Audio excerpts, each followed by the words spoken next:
Hello students, myself Bharat Khandelwal.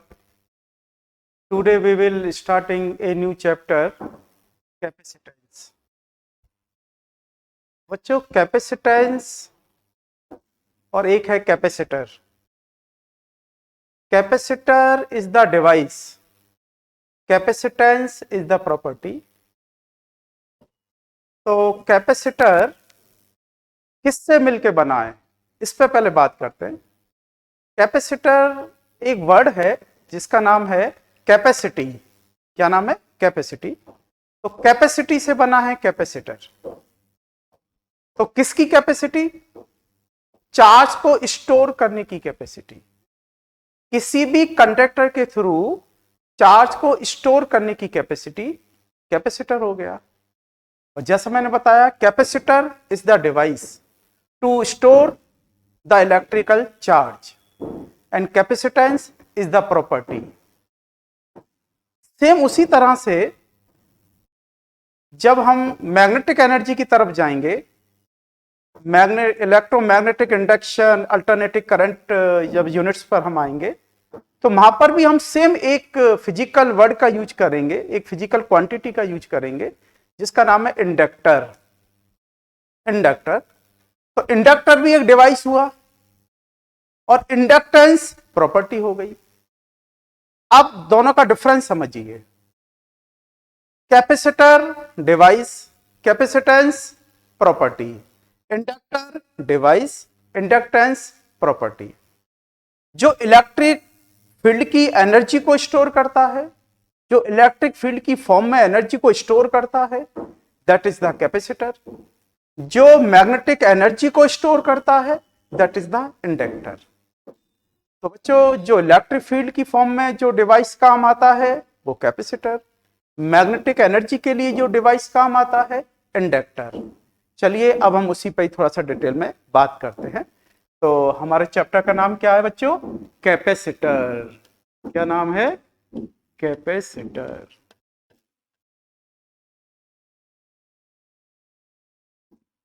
अब capacitor जैसा हमने बताया चार्ज को स्टोर करने के काम आता है. तो capacitor is the device which store the energy in the form of electric field. Electric field की फॉर्म में. कैसे समझेंगे? जैसे मान लो मैं एक कंडक्टर यूज कर रहा हूं. ये हमारा कंडक्टर है और बच्चों आपको मालूम है इसके अंदर क्या रहता है? चार्ज.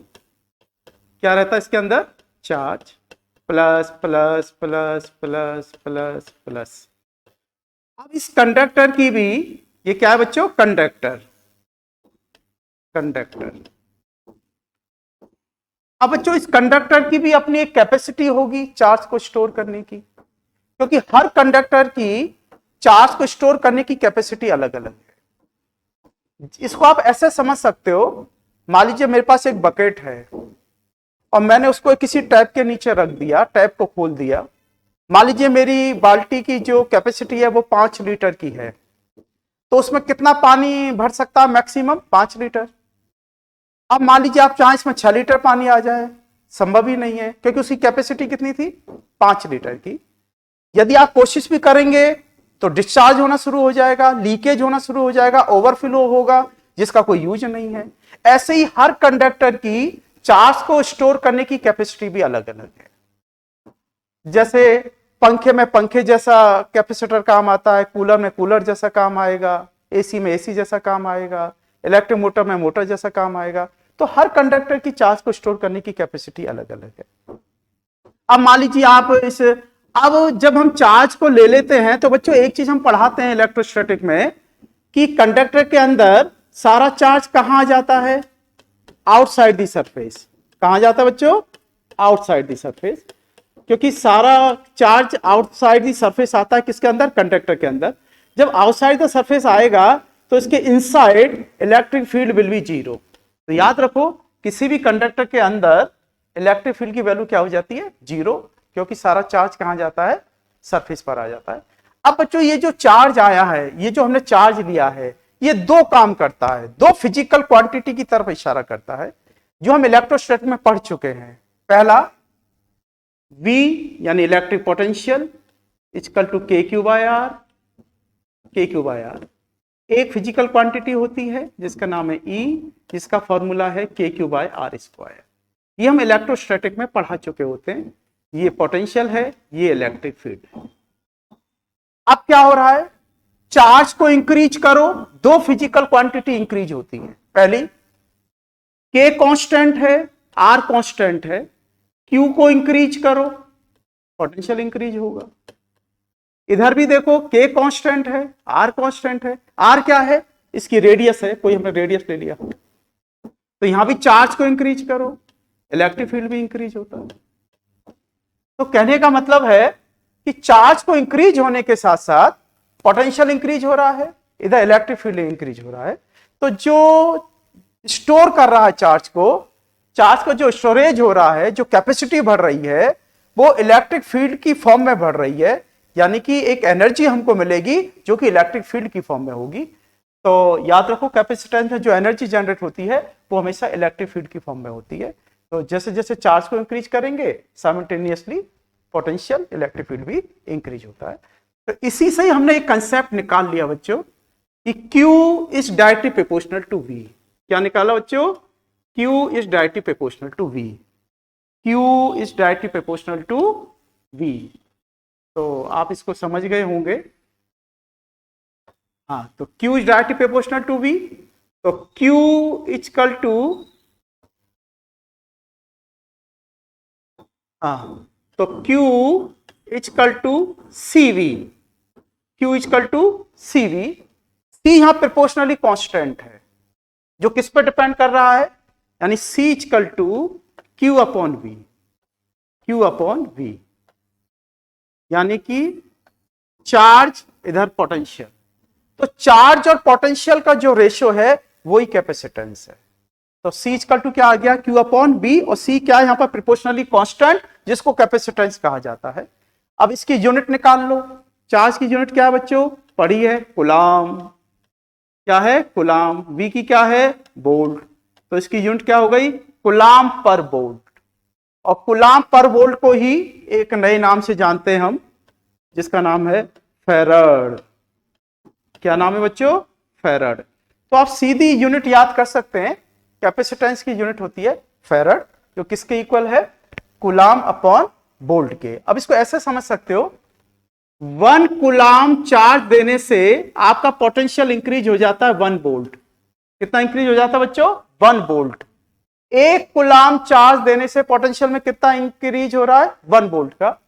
तो इसका मतलब जो C का चेंज आएगा, जो C की वैल्यू आएगी, वो आएगी 1 फैराड। क्या आएगी, 1 फैराड। कब, जब 1 कूलाम के चार्ज से 1 पोटेंशियल का इंक्रीजमेंट होता है। तो कैपेसिटेंस की जो वैल्यू आती है वो क्या आती है, 1 farad. Farad is the big quantity. Farad बहुत बड़ी क्वांटिटी है। जैसे हम इलेक्ट्रोस्टैटिक में बोलते हैं ना, coulomb is the big quantity, ऐसे ही कैपेसिटेंस जिसकी यूनिट है farad, farad is the big quantity. इसलिए हम इसको 2-3 तरीके से डिनोट करते हैं, जैसे माइक्रोफैराड, मिलीफैराड, नैनोफैराड, पिकोफैराड। तो कहने का मतलब है जो कॉमर्शियल यूनिट है वो है माइक्रोफैराड। तो माइक्रोफैराड को यदि फैराड बनाना है तो 10⁻⁻6 से मल्टीप्लाई कर दीजिए। मिली को बनाना है तो 10⁻³ से कर दीजिए। नैनो को बनाना है तो 10⁻⁹ से कर दीजिए। पिको को बनाना है तो 10⁻12 से कर दीजिए। तो अब आप देखिए फैराड कितनी बड़ी क्वांटिटी है। तो कॉमर्शियल यूनिट तो जनरली क्या होती है, माइक्रोफैराड, जिसको आप 10⁻⁻6 से मल्टीप्लाई कीजिए, फैराड बन जाएगा। अब बच्चों जैसे हम कहते थे कि Q is directly proportional to V, तो एक छोटा सा एक ग्राफ प्लॉट करके आपको दिखाते हैं। जैसे मान लो ये y एक्सिस है, ये x एक्सिस है, इस पर ले लिया मैंने पोटेंशियल, यहां पर ले लिया मैंने चार्ज। तो कैसी स्ट्रेट लाइन आएगी, एक स्ट्रेट लाइन आएगी, और मान लीजिए कोई एंगल है थीटा। तो बच्चों यहां से एक स्लोप यदि मैं आपसे पूछूं तो tan थीटा इक्वल टू आप क्या बताएंगे मुझे, Q अपॉन V। क्या बताएंगे, Q अपॉन V, क्योंकि ये एक स्लोप है। अब ये जो स्लोप है यही क्या है, कैपेसिटेंस है, क्योंकि Q अपॉन V, और Q इक्वल टू क्या आ गया, CV। तो कहने का मतलब है कि यदि आप Q और V में एक ग्राफ प्लॉट करते हैं, चूंकि डायरेक्ट प्रोपोर्शनल है, स्ट्रेट लाइन आती है, थीटा मान लीजिए कोई स्लोप है तो टेन थीटा बनता है फेरड, फेरड यानी कैपेसिटेंस Q अपॉन V। तो देखो वही कंसेप्ट आ जाता है Q इक्वल टू CV। तो इसी तरह से हमें मालूम है कि चार्ज को जैसे इंक्रीज करते हैं पोटेंशियल भी इंक्रीज होता है। तो बच्चों इसमें आपने देखा कि इसकी यूनिट होती है फेरड, और फेरड किसके इक्वल होती है? कूलम पर वोल्ट के। अब आप देखो, अब हम इसकी एक डायमेंशन को लेकर के आपको बताएंगे कि इसकी डायमेंशन कैसे निकालेंगे। तो देखो इसकी डायमेंशन निकाल के दिखाते हैं आपको। तो बच्चों अभी अभी हमने देखा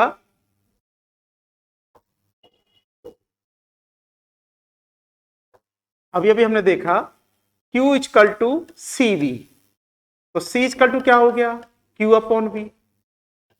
और Q को क्या लिख सकते हो इलेक्ट्रिक करंट की डेफिनेशन से? I equal to Q upon T। तो Q इक्वल टू क्या हो गया? IT। तो Q को लिख दो IT। अब इलेक्ट्रोस्टैटिक में हमने V को एक नाम से जाना था, जूल पर coulomb. V equal to W upon Q electrostatic में, V equal to W upon Q यानी जूल पर कूलम। तो बच्चों इसको V को आप W अपॉन Q लिखोगे तो W अपॉन Q, और Q का मतलब IT, ये IT ऊपर चला जाएगा। तो C इक्वल टू क्या हो गया? I square T square upon W। Clear है? तो इसकी डायमेंशन कैसे निकालोगे? C इक्वल टू I क्या होता है? एम्पियर। तो A2 क्या लिखोगे? A2 टाइम यानी T2 divide by work. Work क्या होता है? Force into displacement. तो FD ले लो, क्लियर कर लो आराम से। तो A2 T2 ये होता है MA। तो M1 L1 T माइनस 2, और D की भी क्या हो गई? L1। तो आप क्या लिख सकते हैं? देखो M माइनस 1 ऊपर जाएगा, L माइनस 2, T ऊपर जाएगा, 2 और 2 मिलके 4 हो जाएंगे, A2 चल ही रहा है। तो ये इसकी आ गई डायमेंशन। तो डायमेंशन निकालने का तरीका देखा आपने। तो IT V को हम इलेक्ट्रोस्टैटिक पढ़ाते जूल पर कूलम, बहुत इंपॉर्टेंट फार्मूला होता था ये एनर्जी की तरह काम करता है, चार्ज इंटू पोटेंशियल। तो उससे ले लिया। तो W अपॉन Q, Q का मतलब IT इंटू IT करोगे I square T square upon W। I का मतलब एम्पियर, T का मतलब टाइम, W होता है फोर्स इंटू डिस्प्लेसमेंट। फोर्स की डायमेंशन 11th क्लास में पढ़ा है MA। तो MA से निकाल दिया M1 L1 T minus 2, D की हो गई L1। तो M1 ऊपर जाएगा M माइनस 1 हो जाएगा, L1 L1 मिलके L2, ये ऊपर जाएगा L2 हो जाएगा माइनस का, T माइनस 2 और ये प्लस का है तो T4 हो जाएगा, A2 है। This is the dimensional formula of capacitance.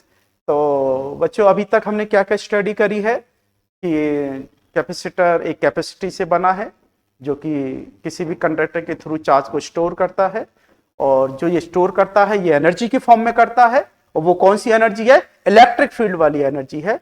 तो एक तो ये याद रखो इलेक्ट्रिक फील्ड की फॉर्म में ये काम आता है, स्टोरेज करता है एनर्जी को। और एक चीज और है, क्या आवश्यकता है? एनर्जी तो बैटरी से भी मिल जाती है, फिर इसी की आवश्यकता क्यों है? एक्चुअल में जो कैपेसिटर के थ्रू जो हमको एनर्जी मिलती है वो इंस्टेंट मिलती है, काफी अच्छी क्वांटिटी में मिलती है, इंस्टेंट मिल जाती है। बैटरी से हमको ग्रेजुअली धीरे धीरे हमको एनर्जी मिलती है। तो यदि आपको इंस्टेंट एनर्जी चाहिए तो कैपेसिटर डिवाइस का यूज करते हैं, धीरे धीरे चाहिए तो बैटरी का यूज करते हैं। और इसकी यूनिट होती है फेरड, और 1 coulomb upon 1 volt. Farad is the big quantity, इसलिए इसको 4 तरीके से मेजर करते हैं, micro farad, milli farad, nano farad, pico farad. और कैसे Q और V के बीच में ग्राफ बना करके आप निकाल सकते हो।